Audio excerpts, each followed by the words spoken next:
এই ভূমিকার সাথে সাথে আজকে আমি আলোচনা শুরু করব বিপদ আপদ বা বালা মুসিবতে, দুর্ঘটনায় আমাদের করণীয় কী এবং বালা মুসিবত আসলে তার ফজিলত কী, তার উপকারিতা কী। এই বিষয়টি অত্যন্ত গুরুত্বপূর্ণ বিষয়, কারণ যে কোনো সময় আমাদের জীবনে সুখের সাথে দুঃখের জীবন আসতে পারে। সুতরাং সবসময় আমাদের সামনে যদি এই কোরআন কারীমের আয়াতগুলি এবং রাসূলুল্লাহ সাল্লাল্লাহু আলাইহি ওয়াসাল্লামের হাদিসগুলি, রাসূলুল্লাহ সাল্লাল্লাহু আলাইহি ওয়াসাল্লামের জীবনের বিভিন্ন দিকগুলি থাকে, তাহলে সুখ হলে আমরা সীমালঙ্ঘন করব না, পাপে লিপ্ত হব না, আর দুঃখ আসলে আমরা হতাশ হয়ে যাব না, আমরা আল্লাহর রহমত থেকে নিরাশ হয়ে যাব না, আমরা একবারে ভেঙে পড়ব না, বরং আল্লাহর সাথে সম্পর্ক আমাদের আরও মজবুত হবে। সুখের অবস্থায় দুঃখের অবস্থায় সব সময় আল্লাহ পাক রব্বুল যেন তার সাথে আমাদের সম্পর্ক ভালো রাখার তৌফিক দান করেন। আল্লাহ পাক রব্বুল আলামিনের দিকে আমাদেরকে ফিরে আসার যেন তৌফিক দান করেন এবং আল্লাহর দিকে ধাবিত হওয়ার আল্লাহ পাক পুরোপুরি তৌফিক দান করেন। আজকের আলোচনা শুরু করেছি সূরা বাকারার আয়াত দিয়ে। 153টি তেলাওয়াত করেছি, তারপরে 157 পর্যন্ত কয়েকটি আয়াত রয়েছে, সেই আয়াতগুলি সামনে রাখবো এই বিষয়ের ক্ষেত্রে। মহান আল্লাহ ইরশাদ করছেন, ইয়া আইয়ুহাল্লাযীনা আমানুস্তাঈনু বিস-সাবরি ওয়াস-সালাহ। হে ঈমানদার মানুষেরা, বিশ্বাসী মুমিনদেরকে, মুসলিমদেরকে আল্লাহ সম্বোধন করে বলছেন, ইস্তাঈনু বিস-সাবর, ধৈর্যের সাথে সাহায্য চাও। কার কাছে সাহায্য চাইবেন? একমাত্র আল্লাহ রাব্বুল আলামিনের কাছে সাহায্য চাইবেন। প্রিয় মুহাম্মদুর রাসূলুল্লাহ সাল্লাল্লাহু আলাইহি ওয়াসাল্লাম সহিহ মুসলিমের হাদিস বলছেন, ইজা ইস্তাআনতা ফাস্তাইন বিল্লাহ, ইজা সাআলতা ফাসআলিল্লাহ, ওয়া ইজা ইস্তাআনতা ফাস্তাইন বিল্লাহ। যখন তুমি কোনো কিছু চাইবে আল্লাহর কাছেই একমাত্র চাইবে, এবং যখন সাহায্য কামনা করবে তখন একমাত্র আল্লাহ রাব্বুল আলামিনের কাছে, সাধারণ ক্ষেত্রে অসাধারণ ক্ষেত্রে সব ক্ষেত্রে এবং সর্বমুহূর্তে একমাত্র আল্লাহর কাছেই সাহায্য চাইবেন। হ্যাঁ, যেগুলো সাধারণ নর্মাল ক্ষেত্র, আল্লাহ ছাড়া অন্যের কাছে যেগুলো মানুষ দিতে পারে, সহযোগিতা করতে পারে, সাহায্য চাওয়া জায়েজ আছে, কিন্তু তারপরেও সেই ক্ষেত্রগুলিতেও মেন সাহায্য চাইবেন আল্লাহর কাছে।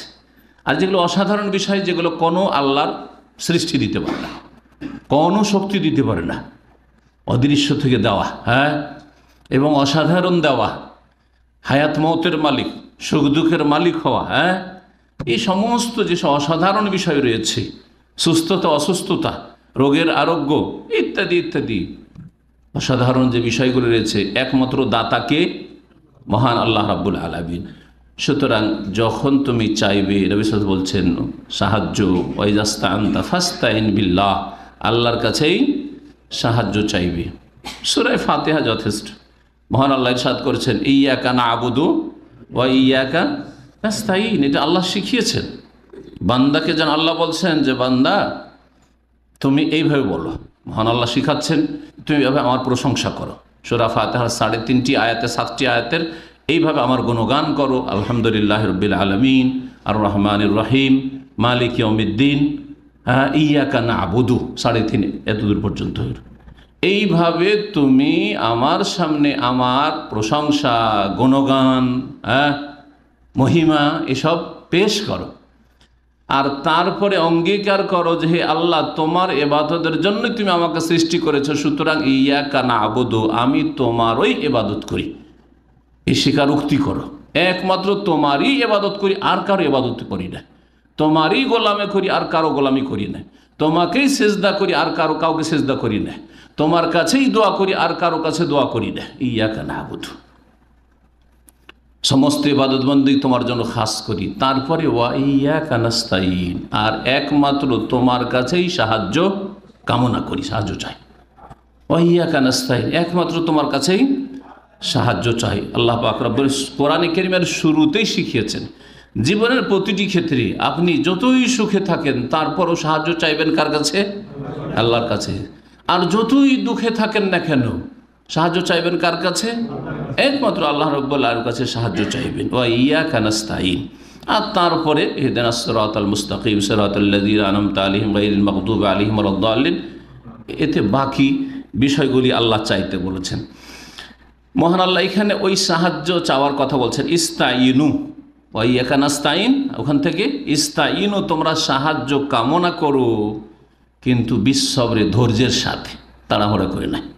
এখনই সাহায্য চাইলাম, আজকে রাত্রে তাহাজ্জুদ পড়ে চাইলাম, এখনই দোয়া করলাম, এখনই মনে মনে আল্লাহকে ডাকলাম, এখনই পেতে হবে না, ধৈর্যের সাথে। এবং ধৈর্য ধরতে হবে, তার মানে বিপদ আপদ আসতে পারে। হ্যাঁ, এটা হচ্ছে মানুষের জীবনের একটা অংশ, যেমন সুখ একটা অংশ, তেমন একটা দুঃখ একটা অংশ। সুতরাং ধৈর্যের সাথে সাহায্য কামনা করো। ওয়াসসালাত, এবং আল্লাহ পাক রব্বুল আলমিনের নৈকট্য লাভের জন্য, আল্লাহ পাক রব্বুল আলমিনের কাছাকাছি হওয়ার জন্য সর্বোত্তম উপায় মুসলিম জীবনে হচ্ছে নামাজ, সালাত। সুতরাং ধৈর্যের সাথে আর কি করেন, নামাজের সাথে আল্লাহর কাছে সাহায্য চাও। ধৈর্যের সাথে হতে পারে দীর্ঘ সময় লাগতে পারে আপনার বালা মুসিবত দূর হতে, বিভিন্ন রকম বালা মুসিবত জীবনে রয়েছে। আপনার বালা মুসিবত কখনো সাময়িক হইতে পারে, কিছু সময়ের জন্য হইতে পারে, কখনো কিছু কালের জন্য হইতে পারে, আবার কখনো দীর্ঘকালের জন্য হইতে পারে। সুতরাং ধৈর্যের সাথে আল্লাহর কাছে সাহায্য চাইতে হবে, এবং আল্লাহ পাক রব্বুল আলমিনের সান্নিধ্য লাভের জন্য, আল্লাহ পাকের নৈকট্য লাভের জন্য সর্বোত্তম উপায় হচ্ছে সালাত, নামাজ। সবচেয়ে নিকটবর্তী হয়ে যায় আকরাবু মা ইয়াকুনুল আবদু মির রাব্বিহি ওয়া হুয়া সাজিদ, সহিহ বুখারী হাদিস। নবী মুহাম্মদ রাসূলুল্লাহ সাল্লাল্লাহু আলাইহি ওয়াসাল্লাম বলছেন, সবচাইতে নিকটবর্তী হয়ে যায় বান্দা রবের, আল্লাহ পাকের, যখন সে সেজদায় লুটিয়ে পড়ে। আর সেজদা একমাত্র নামাজের ভিতরে হয়, নামাজের সে ফরজ নামাজই হোক অথবা সুন্নত নফল সালাত নামাজ হোক। সুতরাং নামাজের সাথে এবং ধৈর্যের সাথে আল্লাহর কাছে সাহায্য কামনা করো। ধৈর্যের সাথে এই জন্যই ইন্নাল্লাহ মা'আস সাবিরিন, কারণ আল্লাহ রাব্বুল আলামিন ধৈর্যশীলদের সাথে, যারা ধৈর্য ধারণ করে তাদের সাথে রয়েছেন। আল্লাহ পাক রব্বুল আলামিনের আল্লাহর সৃষ্টির সাথে থাকাটা হচ্ছে দুই রকমের। একটা হচ্ছে মাইয়াতে আম্মা, সাধারণভাবে আল্লাহর থাকা। আল্লাহ পাক রব্বুল আলামিন সাধারণ মানে সকল সৃষ্টির সাথে রয়েছেন, আরশে আজিমেও আছেন তিনি, সাত আকাশের ওপর তার যে মহান আরশ রয়েছে, সেই আরশের ওপর তিনি সমুন্নত, তিনি সর্বত্র বিরাজমান না, সব কিছুতেই বিরাজমান না। এটা কুফরি আকিদা, এটা হচ্ছে হিন্দুদের আকিদা। মুসলিমের আকিদা হচ্ছে আরশে আজিমের ওপর রয়েছেন, আর আরশ আজিম আল্লাহ রব্বুল সাত আকাশের ওপরে রয়েছে, সমস্ত সৃষ্টির ঊর্ধ্বে রয়েছে। আর সেই আরশে আজিমের ওপরই আল্লাহ পাক সমুন্নত থেকে আবার সকল সৃষ্টির সাথে আছেন তিনি। অহুয়া মাকুম আইনামা কুনতুম, যেখানেই থাকো না কেন হে মানুষ, হে সৃষ্টি, হে মাখলুকাত, তোমাদের সাথে তিনি রয়েছেন। তার জ্ঞানের দিক দিয়ে, তার অপরিসীম জ্ঞান, সব কিছুকে জ্ঞান দিয়ে ঘিরে রয়েছেন আল্লাহ রাব্বুল আলামিন। জি, তার ইলমের দিক থেকে এবং তার ক্ষমতা কুদরতের দিক দিয়ে, তার ক্ষমতার বাইরে কেউ যেতে পারে না, তার জ্ঞানের বাইরে কেউ যেতে পারে না, তার আয়ত্তের বাইরে, এহাতার বাইরে কেউ যেতে পারে না। যে তার আয়ত্তের বাইরে চলে গেছে, খোঁজ খবর পায় না যে এই অপরাধী কোথায় পালিয়ে গেছে, ধরতে পারেন না এমন কথা নেই, জানেন না আল্লাহ পাক এমন কথা নেই। আল্লাহ পাক রব্বুল ইলম, ক্ষমতা, এহাতা, পরিবেষ্টনী, সমস্ত এইরকম বহু দিক হতে পারে, সেসব দিক থেকে আল্লাহ রাব্বুল আলামিন সকল সৃষ্টির সাথে রয়েছেন। আর একটা হচ্ছে মাইয়াতুন খাসা, বিশেষভাবে আল্লাহর কারো সাথে থাকা। এই ক্ষেত্রে আল্লাহ কাফেরের সাথে নেই, আল্লাহ পাপীদের সাথে নেই, আল্লাহ অসৎ লোকদের সাথে নেই, আল্লাহ গুনাহগারদের সাথে নেই, আল্লাহ নাফরমান অবাধ্যদের সাথে নেই, আল্লাহ যারা অধৈর্য তাদের সাথে নেই। আল্লাহ পাক কার সাথে রয়েছেন?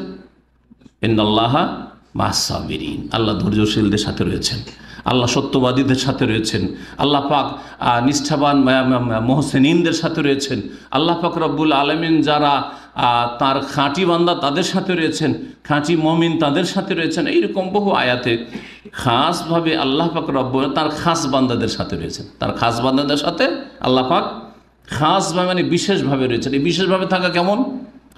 যেগুলি সমস্ত সৃষ্টির সাথে আছে, জ্ঞানের দিক থেকে, ক্ষমতার দিক থেকে, পরিবেষ্টনের দিক থেকে, ওগুলো তো আছেই, কিন্তু আল্লাহ পাক তার রক্ষণাবেক্ষণ, হেফাজতের দিক থেকে আছেন। আল্লাহ নেক বান্দাদের রক্ষা করেন, হেফাজত করেন, এই দিক দিয়ে আল্লাহ পাক সৎ লোকদের সাথে আছেন, ধৈর্যশীলদের সাথে আছেন। সাহায্যের দিক থেকে আল্লাহ পাক রব্বুল আছেন, তৌফিকের দিক থেকে আল্লাহ পাক রব্বুল আছেন। এইরকম বহু দিক হইতে পারে। আল্লাহ পাক রব্বুল আলামিন আল্লাহর নেক বান্দাদের সাথে আছেন। জি, আর ধৈর্যশীল যারা, তারা আল্লাহর নেক বান্দা। ইন্নাল্লাহা মা'আস সাবিরিন। তারপর আল্লাহ রাব্বুল আলামিন শহীদদের কথা বর্ণনা করেছেন। যেটা এখানে আমাদের প্রসঙ্গে নয়, সেই জন্য সেই আয়াতটিকে বাদ দিয়ে 154 নম্বর আয়াত, ওয়ালা তাকুলু লিমান ইউকতালু ফি সাবিলিল্লাহি আমওয়াত বাল আহইয়াউন ওয়ালাকিন লা তাশউরুন। এই শহীদদের সম্পর্কে আল্লাহ পাক রব্বুল বলার পরে বলছেন যে যারা শহীদ হয়ে গেল দুনিয়া থেকে তো চলে গেল, হ্যাঁ, শাহাদাত বরণ করল আল্লাহর কালেমাকে উঁচা করার জন্য, অথবা এরকম আরও শাহাদাত রয়েছে আল্লাহর দিনের জন্য জান কুরবানি করা ছাড়াও যেসব শাহাদাতের কথা হাদিস আছে, সময় যদি আজকে কোলায় তাহলে আজকে সেই হাদিসগুলি উল্লেখ করব। তারপরে বলছেন যে এছাড়াও বিপদ আপদ হইতে পারে, মানুষের মৃত্যু ছাড়াও দুনিয়া বহু রকম বিপদ আপদ হইতে পারে, হ্যাঁ, যা আপনাদেরকে বুঝাইতে হবে না। কারো বাড়িতে চুরি ডাকাতি হলে বিপদ আপদ নয়, হ্যাঁ, বিপদ আপদ কিনা? কারো ছিনতাই হলো বিপদ আপদ না? কেউ মার খেলো বিপদ আপদ না? কেউ গাল খেলো, হ্যাঁ, মানহানি হলো বিপদ আপদ না? মানসিক কষ্ট পেলো বিপদ আপদ না? বহু বিপদ আপদ হইতে পারে, বহু রকমের বালা মুসিবত হইতে পারে। আল্লাহ পাক বলছে ওয়ালানাবলুওয়ান্নাকুম বিশাইইম মিনাল খাউফ, আমি অবশ্যই অবশ্যই হে মানুষরা, হে মুমিনরা, তোমাদেরকে কিছু ভয়ভীতির দ্বারা পরীক্ষা করব। বালা বালা বালা আমাদের দেশের মানুষরা বাংলা ভাষাতে বালা মুসিবত মানে বালাটাকে শুধু বিপদের অর্থে ব্যবহার করে। বালা মানে শুধু বিপদ নয়, বালা মানে যেমন বিপদ তেমন বালা মানে হচ্ছে পরীক্ষা। বালা মানে কি? পরীক্ষা। অসৎ লোকের জন্য বালা হচ্ছে কি? হ্যাঁ, মুসিবত, আযাব, আযাব। কিন্তু মুমিনদের জন্য, সৎকর্মশীল নেক মানুষের জন্য, মুওয়াহিদ তৌহিদবাদী মুসলিমের জন্য, সুন্নতের অনুসারী মুসলিমের জন্য, নামাজি মুসলিমের জন্য, আল্লাহর মুত্তাকি মুসলিমের জন্য সেটা হচ্ছে পরীক্ষা, পরীক্ষা। জি, তো আল্লাহ পাক বলছেন ওয়ালানাবলুওয়ান্নাকুম, হে মুমিন, তোমাদেরকে অবশ্যই অবশ্যই পরীক্ষা করব বিশাইইম মিনাল খাউফ, কিছু ভয় ভীতির মাধ্যমে। কিছু ভয় ভীতি, ভয়, দুশ্মনের ভয়, হ্যাঁ, আসমানি আযাবের ভয়, জমিনি আযাবের ভয়, বিভিন্ন রকম ভয় হইতে পারে, হ্যাঁ, দুর্ঘটনার ভয়, অ্যাক্সিডেন্টের ভয়, বহু ভয়ের মাধ্যমে তোমাদেরকে পরীক্ষা করব। মিনাল খাউফ ভয়, অল জু এবং ক্ষুধার মাধ্যমে। কখনো খাবারই জুটছে না, অনেকে আছেন আজকাল, হ্যাঁ, যে কাজকর্ম নেই, ভিসা আছে, একামা আছে, সব কিছু আছে, লিগ্যাল মানুষ, 6 মাস কাজ নেই, 6 মাস কাজ নেই, কেউ কাজ করেছেন বেতন নেই। এগুলো কি? অলজো। জি, এটা কি আল্লাহ পাকের পক্ষ থেকে? ভালো মানুষের যদি এরকম হয়, ভালো করে মনে রাখেন, ভালো মানুষের যদি কর্মহীনতা, কাজ কাম নেই, অথবা কাজ আছে বেতন নেই, হ্যাঁ, খাবার নেই, পয়সা নেই পকেটে, সংসার চালাতে পারছেন না, তাহলে এটা আল্লাহ পাকের পক্ষ থেকে পরীক্ষা, আল্লাহ পরীক্ষা করছেন। আর অসৎ লোকের জন্য যদি হয় তো বালা, তখন সেটা আযাবে রূপান্তরিত, তার জন্য আযাব, তার জন্য মানসিক আযাব, শারীরিক আযাব, আর্থিক আযাব, দুনিয়ার আযাব, আর আখিরাতের আযাব তো রয়েছে। ওয়ালানুযিকান্নাহুম মিনাল আযাবিল আদনা দুনাল আযাবিল আকবার লাআল্লাহুম ইয়ারজিউন। আল্লাহ পাক রব্বুনা বলছেন অসৎ লোকদের সম্পর্কে, পাপীদের সম্পর্কে, গুনাহগারদের সম্পর্কে যে আমি অবশ্যই অবশ্যই তাদেরকে আস্বাদন করাই, চা খাই। ওয়ালানুযিকান্নাহুম মিনাল আযাবিল আদনা, হালকা আযাব, অথবা কাছের আযাব, নিকটবর্তী আযাব মানে পার্থিব আযাব, পার্থিব শাস্তি। দুনাল আযাবিল আকবার, মহাশাস্তি, বড় শাস্তির আগে, বড় আযাবের আগে। কি জন্য? লাআল্লাহুম ইয়ারজিউন, যাতে করে ফিরে আসে। মসজিদে আসো না, নামাজ পড়ো না, যেটা মসজিদে ফিরে আসো। ফজরে আসো না, ফজরের নামাজে জামাতে আসো। হ্যাঁ, আল্লাহর দিকে ফিরে আসো না, পাপে ডুবে রয়েছো, যাতে পাপ ছেড়ে দিয়ে আল্লাহ অভিমুখী হও, আল্লাহর দিকে ফিরে আসো। হারাম খাওয়া থেকে ফিরে আসো না, যাতে আযাবের মাধ্যমে তোমাকে সোজা করা যায়, ধাক্কা দিয়ে তোমাকে মক্কার দিকে পৌঁছানো সম্ভব হয়। এই জন্য আল্লাহ রাব্বুল কি করেন? লাআল্লাহুম ইয়ারজিউন। এই বিষয়টি কোরআনে কারীমের বেশ কিছু আয়াতে বর্ণনা করেছেন, যার একটি আয়াত সূরা সাজদা থেকে আপনাদের সামনে পেশ করলাম। তো আল্লাহ পাক বলছেন যে ক্ষুধার মাধ্যমে, ক্ষুধাটাও তাহলে কি আল্লাহ পাকের পক্ষ থেকে পরীক্ষা, বা যে হচ্ছে কি বিপদ আপদ, হ্যাঁ, অভাব, আর্থিক অভাব, দারিদ্র, এটা বিপদ আপদ। জমি জায়গায় ফসল, বন্যাতে ইদানিং বন্যা চলছে না, ডুবে গেল সব কিছু। হ্যাঁ, অনেক মূর্খ লোকেরা যাদের আল্লাহর সাথে সম্পর্ক নেই, তারা আত্মহত্যা করে দিচ্ছে। খবর আছে না আপনাদের কাছে? আত্মহত্যা করে দিচ্ছে। জমির ফসল ডুবে গেল, সে আত্মহত্যা। এক তো ফসলও গেল, আর তার প্রাণটাও গেল, আর তার জান্নাতও গেল, সব গেল তার। একজন কাফের, একজন যে তকদিরে সে অসন্তুষ্ট, আল্লাহ পাক রব্বুল আলামিন যে অপ্রীতিকর তকদির তার ভাগ্যে জুটিয়েছেন তাতে অসন্তুষ্টি প্রকাশ করলো, আল্লাহর উপর নারাজ হইল, লাভ কি করলো? দুনিয়াও গেল, আখেরাতও গেল। দুনিয়াও গেল, আখেরাতে গেল, ধন সম্পদও গেল, জমি জায়গার ফসলও গেল, আর জানটাও গেল, আর স্ত্রী ছেলে মেয়েকে ইয়েতিম আর বিধবাও করলো, আর তারপরে দুনিয়াতে কিছুদিন সময় সুযোগ দিত, সেটাও সেই ভোগের সুযোগটাও গেল, আর সামনে জাহান্নাম তার জন্য প্রতীক্ষায় রয়েছে, ইন্তজারে রয়েছে, সে জাহান্নামে যাবে, জান্নাত থেকে বঞ্চিত হইল। কত ক্ষতি করলো আত্মহত্যা করে। তো আল্লাহ পাক রব্বুল আলমিনের পরীক্ষাতে আমাদেরকে উত্তীর্ণ হইতে হবে, পরীক্ষাতে আমাদেরকে সফলতা লাভ করতে হবে, পরীক্ষাতে আমাদেরকে ভালো মার্কসে পাশ করতে হবে। দুনিয়ার পরীক্ষাতে ভালো মার্কসে পাশ করার চেষ্টা করি, আর যদি আল্লাহ রাব্বুল পরীক্ষাতে ফেল করে দিই, তাহলে কেমন আল্লাহর বান্দা আপনি, কেমন মুসলিম হতে পেরেছেন আপনি? খিদার মাধ্যমে আল্লাহ পাক রব্বুল আলামিন পরীক্ষা করেন। ওয়ানাকসিম মিনাল আমওয়াল, কখনো কখনো ধন সম্পদে ঘাটতি দিয়ে, যা কিছু ইনকাম করেন তা দিয়ে নিজের সংসার চালাতে পারেন না। হ্যাঁ, ঘাটতি, বিভিন্ন রকমভাবে ঘাটতি হতে পারে। এইরকমই আপনার এমন খরচ বেড়ে গেল যে আপনার যা কিছু আছে তা দিয়ে সেই খরচ আপনি মেনটেন করতে পারছেন না, চিকিৎসার খরচ বেড়ে গেল অনেক সময়, যার ফলে ধন সম্পদের ঘাটতি, আর্থিক ঘাটতি দেখা দিল, সংকট দেখা দিল। ওয়াল আনফুস, এমনও পরীক্ষা হয় যেটা হচ্ছে জান প্রাণ হানির মাধ্যমে আল্লাহ পাক পরীক্ষা করেন, কখনো ধন সম্পদের ঘাটতির মাধ্যমে, আর কখনো কারো প্রাণের ঘাটতির মাধ্যমে। নিজেই চলে গেলেন আপনি, আল্লাহ পাক রব্বুল আলামিন আপনার স্ত্রী, আপনার ছেলে মেয়েকে পরীক্ষা ফেলেন, অথবা নিজে আছেন কিন্তু আপনার স্ত্রী চলে গেল, আল্লাহ পাক আপনাকে পরীক্ষা ফেললেন। নাকসিম, আপনার পরিবারের এক সদস্যের মাইনাস হল। হ্যাঁ, আপনি আছেন, আপনার স্ত্রী আছে, হ্যাঁ, ছেলে মেয়েগুলো মারা গেল, হ্যাঁ, ছেলে মেয়ে অসৎ হয়ে গেল। এইরকম বহু রকমের আপদ বিপদ আসতে পারে জানের ক্ষেত্রে, প্রাণহানির ক্ষেত্রে। যার বেঁচে থাকার আকাঙ্ক্ষা করছিলেন তাকে আল্লাহ নিয়ে নিলেন, এর মাধ্যমে আল্লাহ পরীক্ষা করে।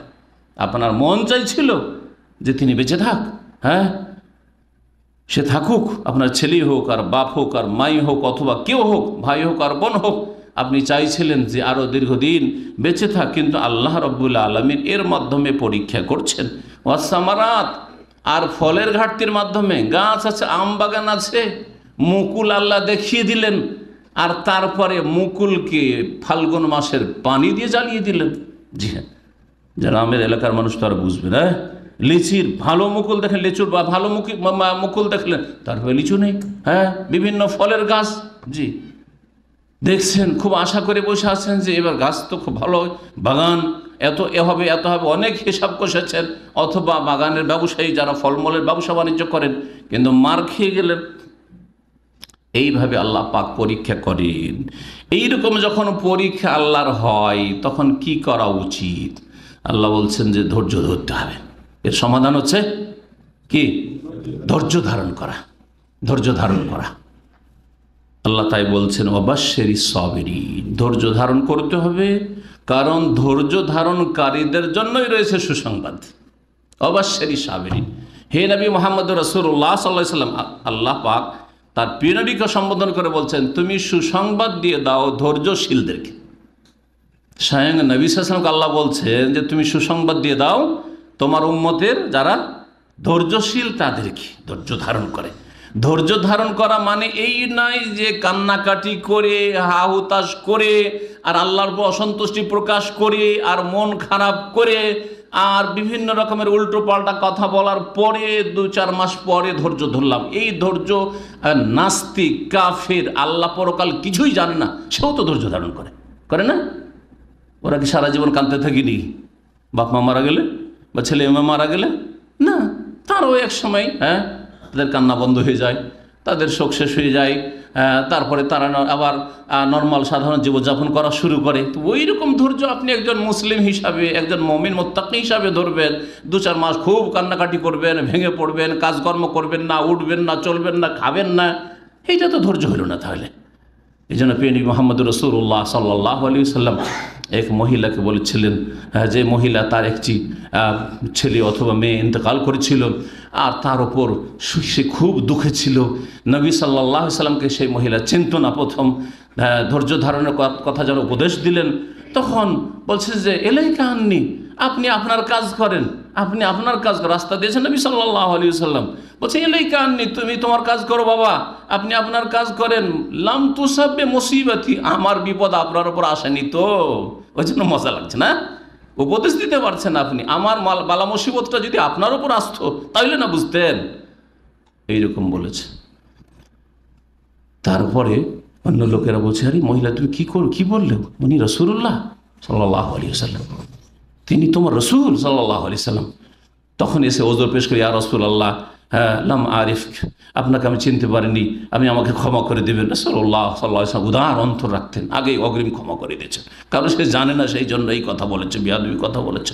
নবী করিম সাল্লাল্লাহু বলে, ইন্নামা সাবরু ইনদা সাদমাতিল উলা, ধৈর্য ধারণ করতে হবে প্রথম ধাক্কা লাগার সময়। সাদমা মানে হচ্ছে কি, ধাক্কা লাগা। এই জন্য গাড়ি অ্যাক্সিডেন্ট, গাড়িতে ধাক্কা লাগালে কি বলে, সাদ্দাম বলে না। জি হ্যাঁ, তো ধৈর্য ধারণ, আসল ধৈর্য ধারণ হচ্ছে ইনদা সাদমাতিল উলা, ইন্নামা সাবরু ইনদা সাদমাতিল উলা, প্রথম চোটেই যখন ধাক্কা লেগেছে, যেই দিন আপনার কষ্ট পৌঁছেছে, যেই দিন আপনার বিপদে বেঁধেছে, সেই দিনেই সাথে সাথে ধৈর্য ধারণের চেষ্টা করা, এটি হচ্ছে আসল ফার্স্ট ক্লাস ধৈর্য ধারণ, এটি হচ্ছে নাম্বার 1 ধৈর্য ধারণ। এটা আল্লাহ পাক রব্বুর কাছে অত্যন্ত পছন্দনীয়।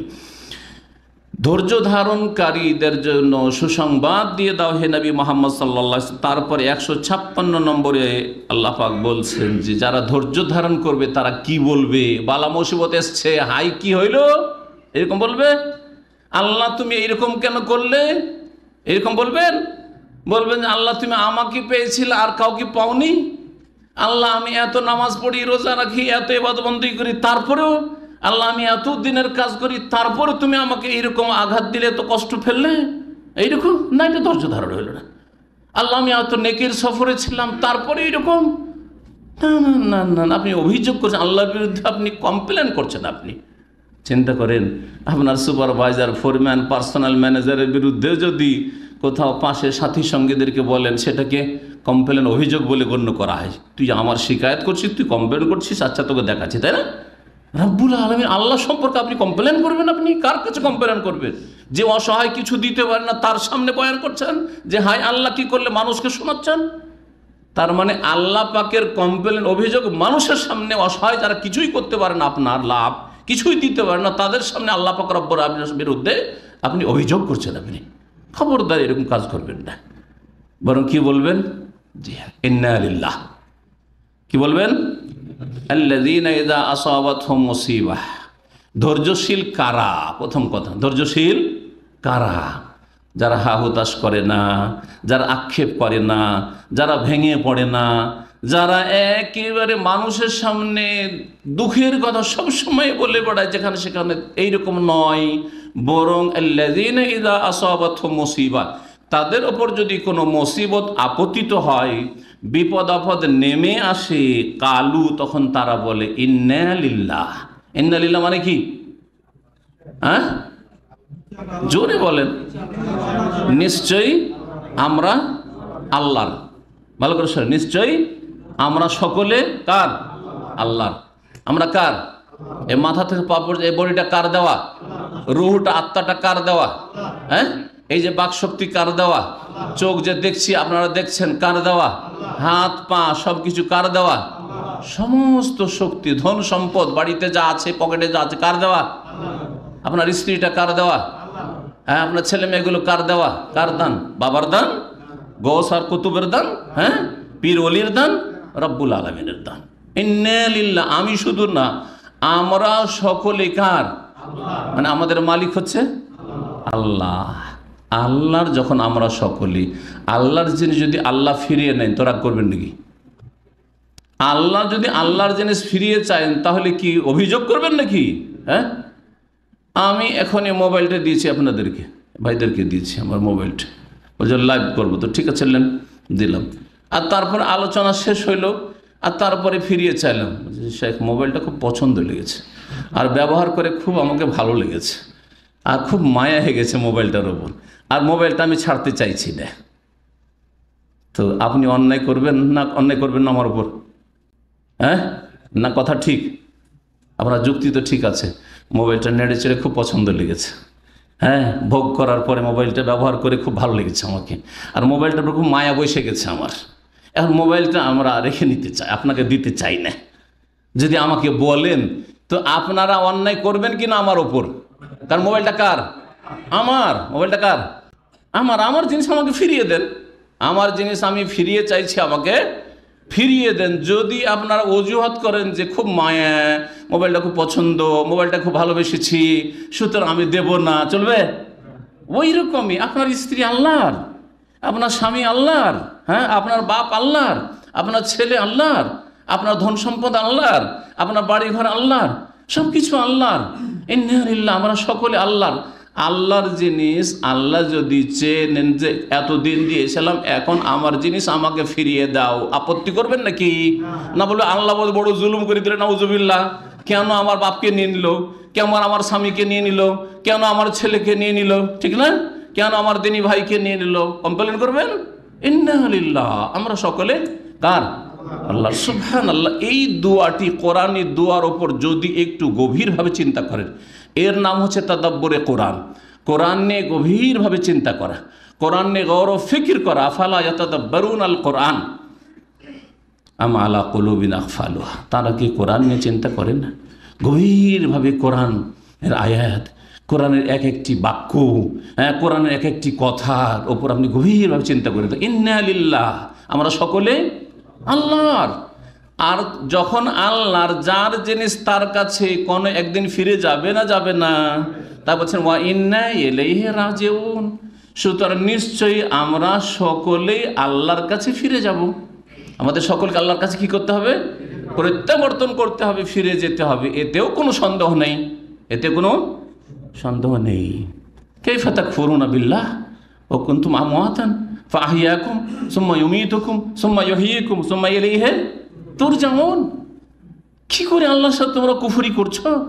আল্লাহ বলছেন কাইফা তাকফুরু বিল্লাহ ওয়া কুনতুম আমওয়াতান, তোমরা মৃত ছিলে, মানে তোমরা না নেগেটিভ কিছু ছিলেন না। যখন পেটে বাচ্চা আসলো তখন বললো যে পজিটিভ। কেন পজিটিভ বলে? এতদিন নেগেটিভ না ছিলেন আপনি, আদাম কিছুই ছিলেন না আপনি। এখন আপনার, হ্যাঁ, আপনি যখন আপনার মায়ের গর্ভে যখন এসেছেন, তখন মেডিকেল বলছে কি যে হ্যাঁ, ব্লাড টেস্টে বা ইউরিন টেস্টে কি বলছে? পজিটিভ বলছে, মানে গর্ভধারণ করেছে। ফাহাইয়াকুম সুম্মা ইউমীতুকুম, তারপরে একদিন আল্লাহ পাক কি করবেন? আবার মওত দান করবেন। সুম্মা, হ্যাঁ, সুম্মা ইলাইহি তুরজাউন, তারপরে কি? আল্লাহর কাছে ফিরিয়ে। কাইফা তাকফুরুনা বিল্লাহি ওয়া কুনতুম আমওয়াতান ফাআহইয়াকুম সুম্মা ইউমীতুকুম সুম্মা ইলাইহি তুরজাউন, তারপরে তার কাছে ফিরে যেতে হবে মওতের পরে। আল্লাহ পাক রব্বুল আলামিনের কাছে ফিরে যেতে হবে। মনে রাখবেন, আল্লাহ পাকের কাছে ফিরে যেতে হবে। শুধু আমাদেরকে ফিরে যেতে হবে না, আমাদের আপনাদের যারা দুশমন তাদেরকেও ফিরে যেতে হবে। সুতরাং যারা কারো সাথে দুশমনি রাখে, ভালো করে শুনতে, পারিবারিক দুশমনি, আপনার সাথে পারিবারিক ঝগড়া, সেজন্য দুশমনি আছে হয়তো, হ্যাঁ, পয়সা নিয়ে দুশমনি, ঠিক না? হতে পারে না, পারে না?